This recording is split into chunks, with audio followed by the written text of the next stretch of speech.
All right, never mind the fact yes. that that is a Vladimir Putin talking point. Remember, one of the reasons, besides the denazification of the Jewish-run country of Ukraine that Vladimir Putin was using for invading the place, was because they were a bunch of trans-supporting oyster eaters, and that has literally become the I guess the Trump march. I guess he's still getting marching orders from Russia. They're just now the PR ones, obviously. I just ate oysters yesterday. I'd like to point that out. I am an oyster eater of the highest order. Figures. Told ya. Well, nailed it. Right. Did they By the work? Way, I thought... Yes.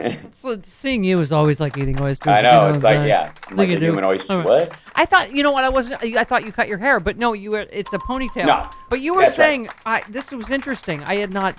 You said, my favorite new term that people use when misgendering me is ma'am, sir. I thought we were over the idea that men can't have long hair, but I guess everything is in the 50s again. Yes. That's right. Yeah. Like everybody, like they're just like, I don't care. I'm so afraid of being wrong. I'll just say both. Like that's where we are right now. And it's just ma'am, sir, ma'am, sir, ma'am, sir. It's like yo was originally supposed to be like a gender-free pronoun, right? Yeah. And like hey yo, like that. I've already confirmed, no matter what your hair length, that you are the let's just say the anti-Alex Jones in certain areas. Sure. I lack the bloating. I tour with the men wear the tightest pants in the world. Hal Sparks and John Fugelsang.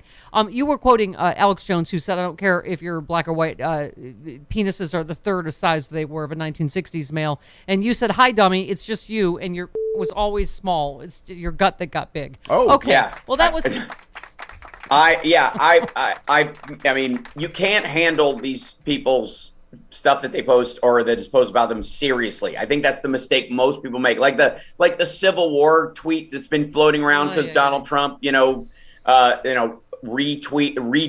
somebody on, or twerp. I call them. Yeah, I say they're twerps. That's what they're on Truth Social. You twerp. Truth sensual. Truth sensual. And there was this Civil War tweet. Well, which was responding to another tweet where somebody else was saying that's countries tear them apart from inside.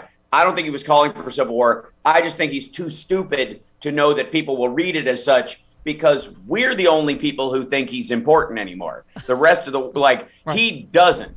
Trump, of all people, knows he's the least important person on the planet, and I think we should start agreeing with him. Yeah.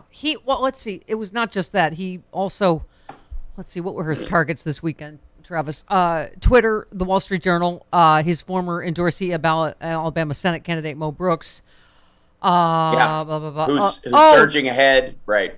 Yeah, how are those Trump endorsements going? Not so good. It's not. Oh yeah. I mean, Hey, he already spent $2 million on what's his name, Purdue, and he's like, I have nothing to do with him. I'm like, no, it's too late. You know why? He's gonna lose by 30 points. Yes, and. It's like that. Well, Purdue put out that tweet like, "Look, I may be losing, but I'm not losing by 30 points." Like that's a sign you're tired of winning. And his biggest complaint about Purdue is he's lazy. I'm like, dude, he's your choice. That if that is any better indication of who you think should be in government, and it's like the Rand Paul methodology, and the Republican ideology that's put any of them in office. The Republican running theme is, government sucks. It can't do anything right. Elect me and I'll prove it. Yes. Oh, here's the Civil War tweet. He shared an account called MAGA King Thanos. Oh, God. Yeah, the greatest genocider in the entire universe. Right. Sure. It added the caption Civil War to a screenshot of Lara Logan post of the president of El Salvador saying the most powerful country in the world was falling so fast, and something so big and powerful can't be destroyed so quickly unless the enemy comes from within. George Conway said, nothing to see here. Just a former president of the United States sharing a social media post advocating or predicting civil war in the United States. No biggie.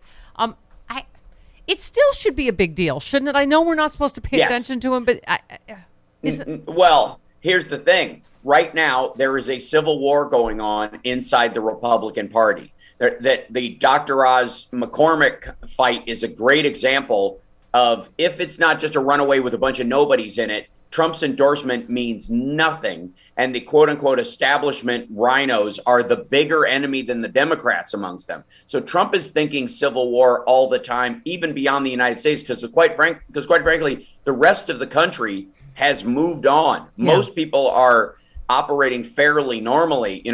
We're down here in the gas lamp in San Diego where I was doing comedy shows this weekend, and nobody knows the world's on the verge of nuclear war and just went through a pandemic. They're walking around in micro mini skirts, staggering in and out of bars, listening to like retro 80s dance music. It's like they're not on troth sensual. Yeah. So they're more worried about rhinos than they are worried about Dems this fall. And that's wonderful. Yeah. Because that means they're not going to show up. Trump also shared a post from a user named Jarvis Patriot that called for all January 6th political prisoners to be freed, portraying the situation as a grandmother who took a selfie in the Capitol being jailed. Right. And then Trump also...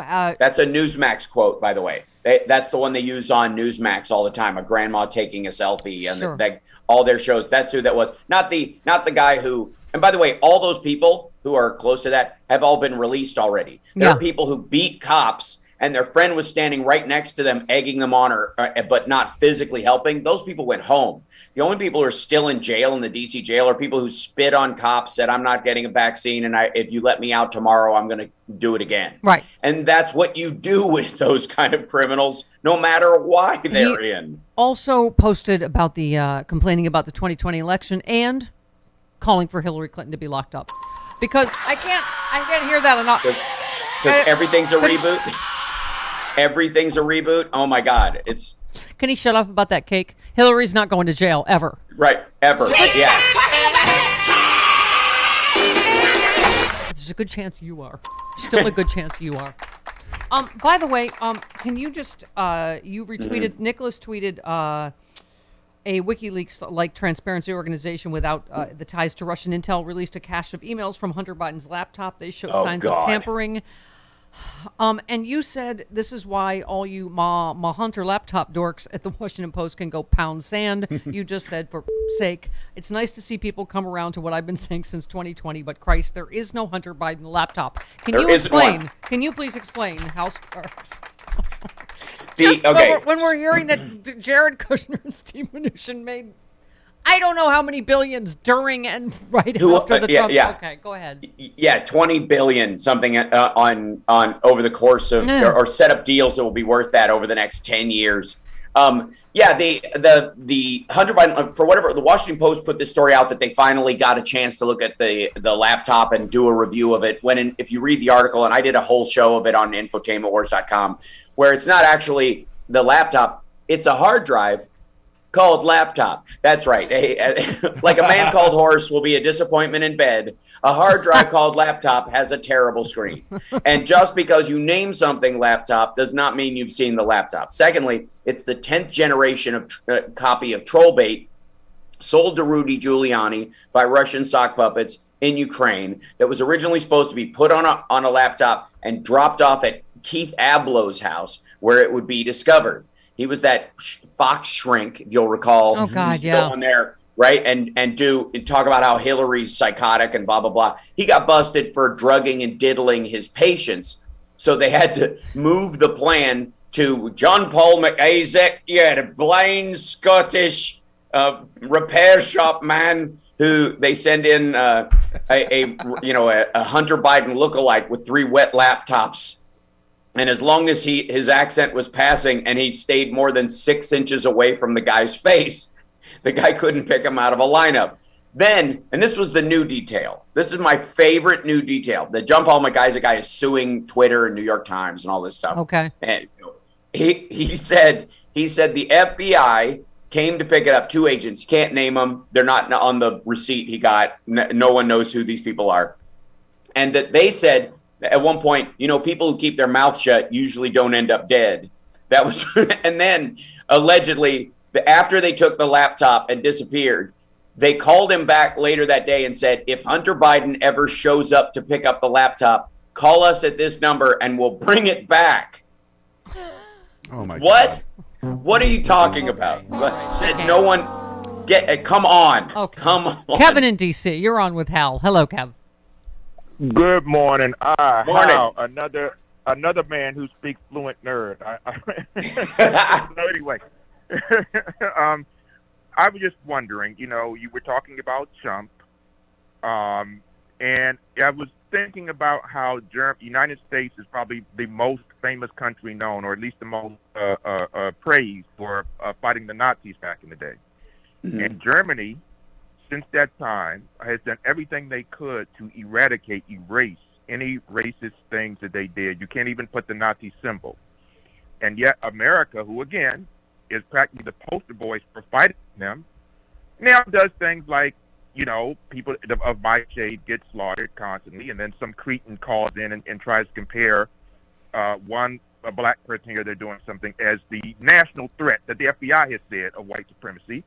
And we have voting rights acts being, and all that sort of thing. So I'm just wondering how a country who, again, is practically the poster boy for fighting Nazism seems to creep dangerously close to the authoritarianism and racism every day. It's very disturbing. Well, I mean, there's a lot of reasons. Not the least of which is that as a racially and ideologically pluralist society, we cling to that more than anywhere else, which is also why while we've come close as we've ever had, I would say with Trump, why we ultimately stayed away from Nazism, because there was running the joint, because there were rules in place that allowed everybody to speak. Yeah. Once you tighten those rules, once the Nazis get in position, then they can use those rules to broom everyone else out. So as uncomfortable as the Democratic, and with small d Democratic conversations, this is why they want to allow everybody. They want to ban the books that tell you the part that white Exactly. replacement theory is the Third Reich Right. ideology. But that's right. And in Germany, you can't even have the Tibetan symbol that the Nazis stole, which is not the Tibetans' fault. And KISS has to have a different logo in the country, because the two Jewish guys who are the lead guys in the band, Paul Stanley, a.k.a. Stanley Eisen, and Gene Simmons, a.k.a. Chaim Witz, have a band where the lightning bolt S's look too much like the Nazi SS, so they have to have a separate logo in the country. Right. That's not the only solution. you could combine heavy metal nerd knowledge with Nazi imagery nerd knowledge.